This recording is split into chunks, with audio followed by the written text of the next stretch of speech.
Hey everyone, welcome back. You know how we're always talking about riding that AI wave? Well, get ready to dive right in, because today we're all about turning that AI knowledge into action. Actually using it to get things done. Real world stuff. Exactly.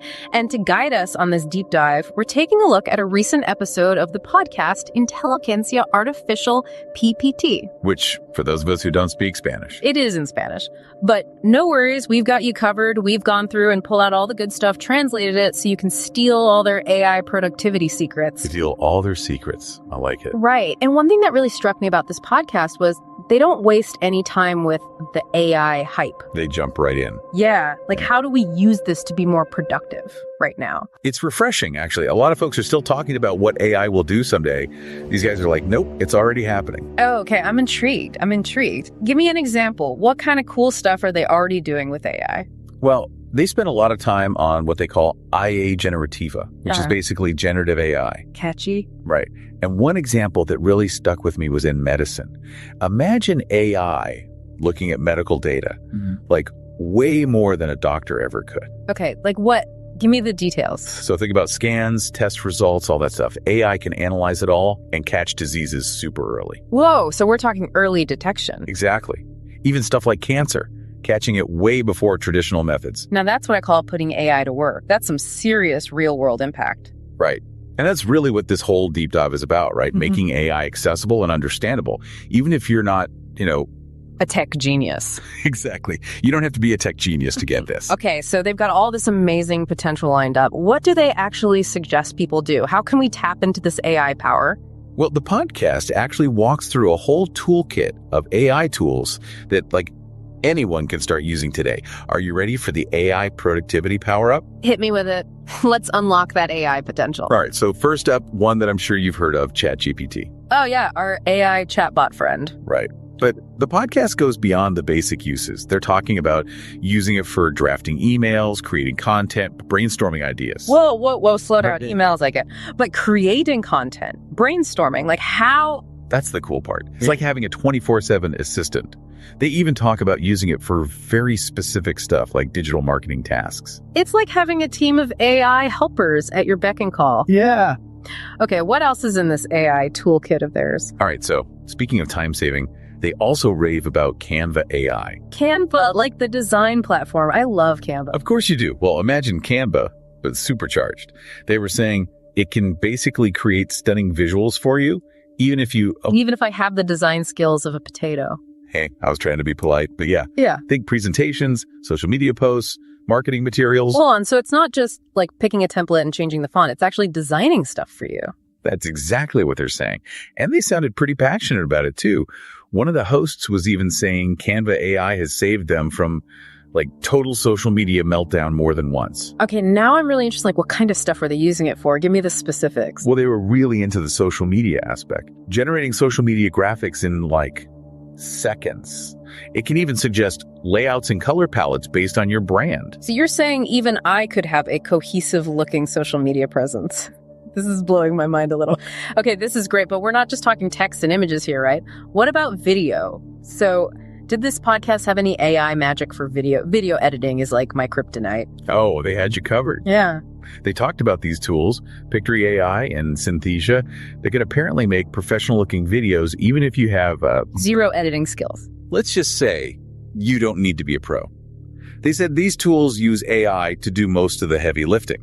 Okay, now we're talking. So I can go from idea to finished video without spending hours wrestling with software. That's the idea. They even claimed it can be fun. All right, I might have to test that theory. So we've got AI writing emails, designing graphics, even editing videos. Is there anything AI can't do? Right. It's a lot. And they had even more tools up their sleeve. Remember how we were talking about AI generating those social media images earlier? Yeah, Canva AI, right. Exactly. Well, they also talked about Leonardo AI, which takes it a step further. Oh, how so? Well, instead of just choosing from existing images or templates, Leonardo AI actually generates completely new images from scratch, just from your descriptions. Wait, hold on. I can just type in create an image of a fluffy cat wearing a tiny hat and riding a unicorn on the moon, and it'll just make it. That's what they said. Yeah. And not just like a blurry mess. They were sharing examples and everything, and the quality was amazing. Okay, I am so trying this later. This is too cool. But, okay, real talk for a second. With all these amazing AI tools, how do you even keep track of it all? You read my mind. Organization is key. And of course, this podcast had some ideas about that too. Let me guess. AI-powered organization. You know it. They're big fans of Notion AI. Notion. Oh, I love Notion. It's like my second brain. Right. Well, imagine that, but with superpowers. They talked about how Notion AI can help you organize all your notes and ideas, summarize key points, even generate different kinds of content from them. Wait, really? Like, what kind of content are we talking about here? Blog posts, social media updates, meeting notes, whatever you need. It's like having an AI assistant that knows exactly what you're working on and how to help. That sounds amazing, but also a little overwhelming. Like, how do you even know where to start with all of this? Well, that's actually a really important point, and it's something the podcast emphasized. It's not enough to just have the tools, right? You have to know how to use them effectively. So it's not enough to just have a hammer. You got to know how to swing it. Exactly. And that's where prompt engineering comes in. Prompt engineering. Okay, that sounds kind of intimidating. Like, do I need an engineering degree to use AI now? No, not at all. It's basically just about learning how to communicate effectively with AI, how to give it the right instructions to get the results you want. So, like, talking to AI in a way it understands? Exactly. And it turns out the way you phrase things can make a huge difference. They gave some really interesting examples in the podcast. Okay, you have to give me an example.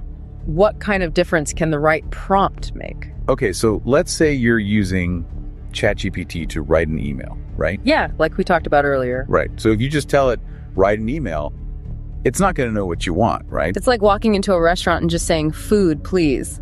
Exactly. You're not going to get very far. I'd probably end up with a bowl of soup, and I actually hate soup. Yeah. So what do you do instead? How do you give AI the right instructions? Well, instead of just saying, write an email, you need to be specific. The podcast gave an example like, write a professional email requesting a meeting using a friendly but formal tone, and be sure to mention that we spoke briefly at the conference last month. Oh, okay. So you're basically giving it all the important details up front so it knows exactly what to do. Exactly. And it's not just about the words themselves, but the intent behind them. This prompt engineering is like learning a new language. And like any language, it takes practice to get fluent, right? Like learning how to write a good recipe, make something delicious isn't going to cut it. But if you give specific instructions, you might actually get what you want. Exactly. And the podcast had another good example about this with Leonardo AI. Instead of just saying, give me a picture of a house, they said you got to get detailed, like design a modern farmhouse with a wraparound porch using earth tones and natural textures. So it's all about being super specific with your language so the AI actually gets what you're going for. Yes. And thinking about the purpose of what you're asking for. Mm-hmm. Like they kept saying, this prompt engineering, it's a skill. You know, you get better with practice. It's like learning a new instrument. You're not going to be a rock star on day one. Exactly. But once you get the hang of it, you can do some pretty amazing things. It's exciting, honestly. It is exciting. It feels like this podcast was basically saying, hey, the future is here. Stop waiting for it and go build something awesome. Yeah, they were definitely big on taking action. Don't just talk about AI, do something with it. I love that. So for our listeners who are feeling that call to action, what's the one thing they should take away from all of this? I think the biggest takeaway is that you don't have to be some kind of tech genius to use these tools. Like they're for everyone. So jump in and play around. Experiment, see what works. That's what we always say. The best way to learn is by doing. Exactly. And you might be surprised at what you're capable of creating with a little help from AI. Absolutely. All right. That is going to do it for this AI-powered deep dive. A huge thank you to you and to all our listeners for joining us. Until next time. See you next time.